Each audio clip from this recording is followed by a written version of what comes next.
Hello, Monsieur. Hi. I'd like to know, so there's been data from Zenita which has revealed that air cargo in Asia is going through a very turbulent, rough period due to the geopolitical climate and the second Omicron wave. IATA's March 22 air cargo market analysis said something similar, that air cargo had fallen to the late 2020 levels. And you also have Changi Airport's own data, which reports a dip in monthly breakdown of air freight movement in tons for the months of March and April compared to the previous year. The March figure also reported a drop of 3.4%, while the April figures fell by 8.9%. Could you please comment on these statistics and give your take? Okay, we are seeing a recent slowdown in global air cargo traffic, right? That could be attributed to both confluence of supply as well as demand arising from two global events. One is the unfortunate Ukraine war. Right. The second is the ongoing lockdown situation in China. Now, let's talk about the capacity on the supply side, right? I think with the Ukraine war, we are seeing some airspace closure as well as airspace diversion.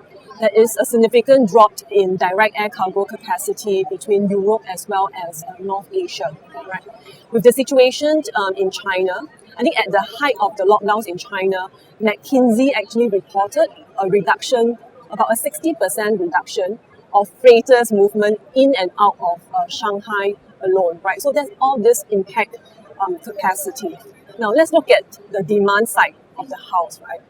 Shanghai as a municipality, right, is a very key and important exporter of the world, right? They constitute about 6 to 7% of China's total exports by volume, right? If you look at on the air freight perspective, they are the third largest air cargo hub by international air freight and the largest air cargo hub in China, right? So the lockdown situation in China does have an impact on raw materials provision, and thus cause supply chain disruption globally. So I think moving ahead in the near term, I must say that we can still expect uncertainty in terms of international air cargo recovery, capacity recovery, as well as the air cargo demand situation. And you think that this will go on for quite a few months, or do you think? I would say that in the near term, there will still be uncertainty in both the supply as well as the demand side. However, of course, in the longer term, we are cautiously optimistic about the fundamentals of Asia Pacific as a region. We do believe that going forward, most of the global air cargo growth will actually continue to be driven by Asia Pacific. Right. If you look at the three key linchpins of global air cargo, right? There are three key verticals, right? One is pharmaceuticals. Second is high tech, that includes your capital equipment as well as semiconductors. And the third is e-commerce. So looking at the next 10 years horizon, right? Actually, the highest growth across these three sectors will continue to come from Asia Pacific. So all in all, I think in the long term, as I mentioned, we are confident of the potential and fundamentals of Asia Pacific. And what factors would help drive, recovery and basically boost the air cargo traffic, etc. in the Asia Pacific region? So on the capacity front, right, I think passenger flights are returning. So IATA actually forecasted by about 2025, I think in terms of passenger capacity will return to pre-pandemic level. I think this is also good news for the air cargo industry because we will also see the return of belly hold capacity, right? I think in recent 2 years, most of the airlines have also taken delivery of incremental and additional freighter, and even existing freighters are sweating harder than before. So I would imagine that part of this freighter capacity, right, will continue to stay in the market. So coupled with the recovery of pax flights, I think that is good news in terms of on the supply side.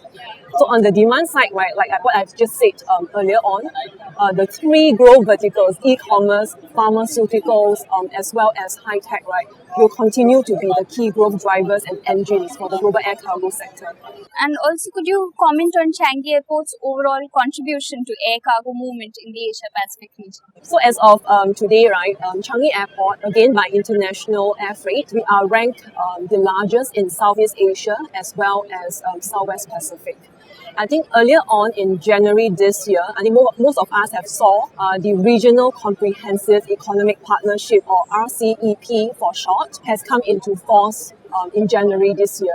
So what this means is that RCEP today represents the largest trade agreement of the world, and that constitutes about 30% of global GDP as well as population, right?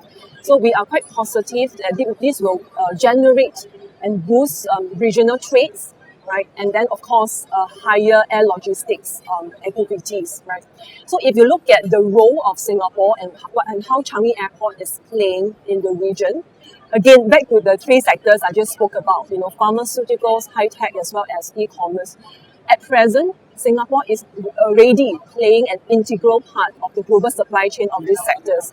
And moving forward with the RCEP and some of the trade agreements that the region is negotiating, I think we are very positive that we can even play a more proactive and important role in this part of the world.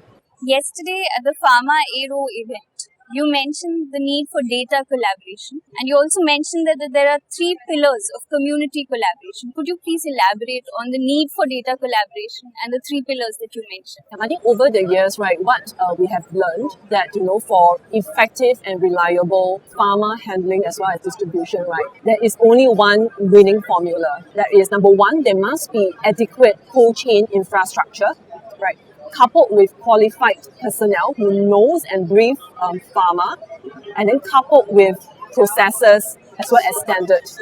But all this has to be underpinned by community collaboration, because we can't work in silo, because the entire supply chain makes up of multiple parties in the air cargo sector, right? So we need to all come together, right, to see how we can improve on infrastructure, processes, as well as people, right? Another important factor, I think going forward, we have heard this word in many times in the last couple of years, that is visibility or track and traceability, right? I think for the longest time, the air cargo sector has been touted as an area that is quite opaque, right? I think we need to change that perception. I think everyone, the different parties in the air cargo supply chain should come together to actually examine, right, whether we can share a bit more data, right? For example, in terms of the shipment conditions when they arrive at the airport, right? And of course, that also the ambient conditions. So with visibility, right, then we will be able to take preventive actions in advance. That will help actually to prevent any product losses as well as damages. So this visibility, how would that work? Like you mentioned, of course, data collaboration, etc. Maybe if all airports came together and devised their own visibility platform, would that help? Something along those lines? In my opinion, that would be a very second critical step, because what each air cargo community to do within that community, right? So how might the different stakeholders, for example, the hub airlines, the airport, and the local cargo handlers, and the freight forwarders involved, right? Then how do they share data, right? And they provide that transparency across the shipment supply chain, right? And then once that is done, I mean, when there is a platform or a forum, when data is shared, right? Then we can start looking at building pharma lanes, right, on the key pharma trade lanes. So we need to replicate, every hub collaboration across the different other origins as well as destination, and that is where we can actually establish air pharma lanes. Thank you so much. Thank you, Ms. Yip. Thank you for your time. Thank you.